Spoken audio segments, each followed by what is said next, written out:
নমস্কার বন্ধুরা, আজ আমি হাজির হয়ে গেছি সম্পূর্ণ অন্য ধরনের কাঁচা আমের একটা দুর্দান্ত স্বাদের রেসিপি নিয়ে।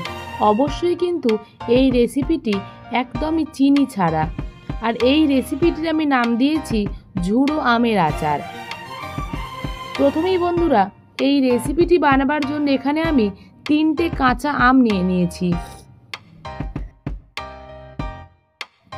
আমটাকে ভালো করে জলে ধুয়ে নেবার পরে আমের বোটাটাকে কেটে নিচ্ছি। আর তারপরে বন্ধুরা, একটা পিলার দিয়ে আমের খোসাটা খুব ভালোভাবে ছাড়িয়ে নিতে হবে। আপনারা চাইলে এখানে বটিও ব্যবহার করতে পারেন, কিন্তু বন্ধুরা আমের খোসাটা ভালোভাবে ছাড়াতে হবে। এই রকম অল্প অল্প খোসা থাকলে কিন্তু একদমই চলবে না। দেখুন বন্ধুরা, 3টে আমের খোসাই কিন্তু আমি পরিষ্কারভাবে ছাড়িয়ে নিয়েছি। একটুও খোসা কিন্তু আমের গায়ে লেগে থাকছে না। এরপরে আমি আমগুলোকে কেটে নেব, আর আমটাকে কিভাবে কাটবো সেটাও আমি আপনাদেরকে দেখিয়ে দিচ্ছি। একটা ছুরি দিয়ে অল্প অল্প করে আমের গায়ে এরকমভাবে কাট লাগিয়ে নিচ্ছি। আমি যেভাবে কাটছি আপনারাও ঠিক সেইভাবে কেটে দেখবেন। এই আচারটা খেতে কিন্তু ভীষণই টেস্টি হয়। আর তারপরে ছুরি দিয়ে এই রকম লম্বা লম্বিভাবে কেটে নিলেই কিন্তু ছোট ছোট আমের টুকরোগুলো বেরিয়ে চলে আসবে। আমি আরও একবার এই আমটাকে কেটে দেখিয়ে দিচ্ছি।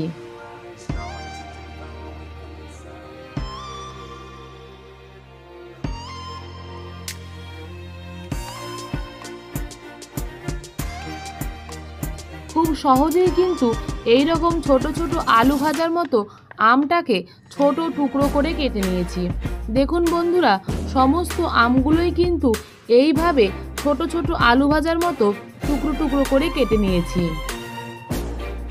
এই আমগুলোই কিন্তু আর জলে ধোয়ার একদমই প্রয়োজন নেই। আর এই 3টে আটিটাকে কিন্তু আর কোনো কাজে লাগবে না, তাই এগুলোকে আমি ফেলে দিচ্ছি।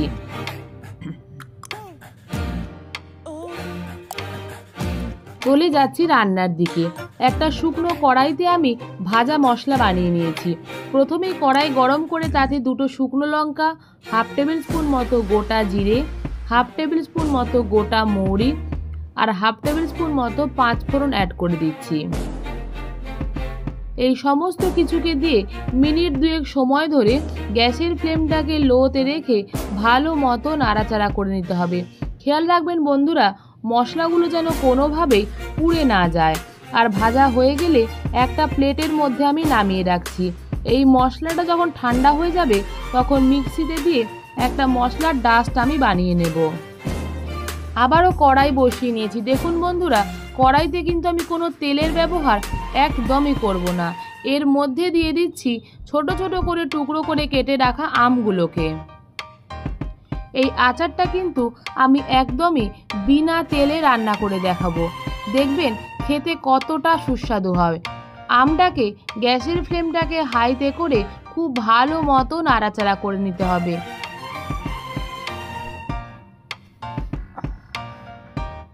এই আমটা নাড়াচাড়া করতে করতে কিন্তু বেশ নরম হয়ে আসবে। এই রেসিপিটি কিন্তু আমি একদমই তেল ছাড়া আর চিনি ছাড়া করে দেখাবো। 2 থেকে 3 মিনিট নাড়াচাড়া করে নেবার পরে এতে 1/4 টেবিল স্পুন মতো নুন আর খুব সামান্য একটু হলুদ দিয়ে দিয়েছি। নুন দিলে আমটা কিন্তু বেশ তাড়াতাড়ি নরম হয়ে আসে। নুন আর হলুদ দিয়ে নাড়াচাড়া করে নেবার পরে ঢাকাটা দিয়ে দিচ্ছি 5 থেকে 7 মিনিটের জন্য। 5-7 মিনিট পরে বন্ধুরা কড়াইয়ের ঢাকাটা খুলে নিয়েছি। দেখুন বন্ধুরা, আমগুলো কিন্তু বেশ নরম হয়ে এসেছে। কড়াইয়ের তলায় কিন্তু খুব বেশি লাগেনি, যেহেতু তেল নেই একটু একটু তো লাগবেই। তবে বন্ধুরা, খুন্তি দিয়ে নাড়াচাড়া করলে কিন্তু খুব সহজেই উঠে যাচ্ছে। আর আমি খুন্তি দিয়ে দেখিয়ে দিচ্ছি আমগুলো কিন্তু বেশ নরম হয়ে গেছে। আমটা বেশ নরম হয়ে যাওয়ার পরে এখানে আমি দিয়ে দিচ্ছি বেশ খানিকটা পরিমাণে বাতাসা। এখানে আমি কিন্তু গুড়ের বাতাসা ব্যবহার করেছি। বাতাসাটাকে দেবার পরে আবারও খুব ভালো মতো নাড়াচাড়া করে নিচ্ছি। গ্যাসের ফ্লেমটাকে বন্ধুরা এই পর্যায়ে লো টু মিডিয়ামে রেখে রান্নাটা করছি। বাতাসাগুলোকে আমি খুন্তি দিয়ে একটু ভেঙে ভেঙে দিচ্ছি। 2 থেকে 3 মিনিট বন্ধুরা নাড়াচাড়া করার পরে দেখুন বাতাসাগুলো কিন্তু গলতে শুরু করে দিয়েছে। এই পর্যায়ে বন্ধুরা 4 থেকে 5 মিনিটের জন্য ফ্লেমটাকে লোতে করে ঢাকাটা দিয়ে দিলাম। 5 মিনিট পরেই ঢাকাটা খুলে নিচ্ছি। দেখুন সমস্ত বাতাসাগুলো কিন্তু খুব ভালোভাবে গলে গেছে আর কালারটা কতটা সুন্দর এসেছে, আর আমগুলোও কিন্তু বেশ নরম হয়ে গেছে।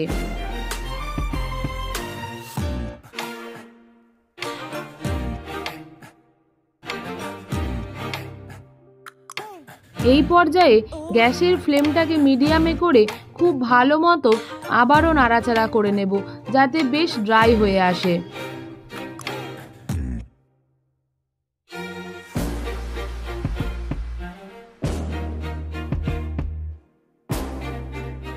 একটু নাড়াচাড়া করতে করতেই দেখবেন বন্ধুরা অনেকটাই কিন্তু ড্রাই হয়ে গেছে।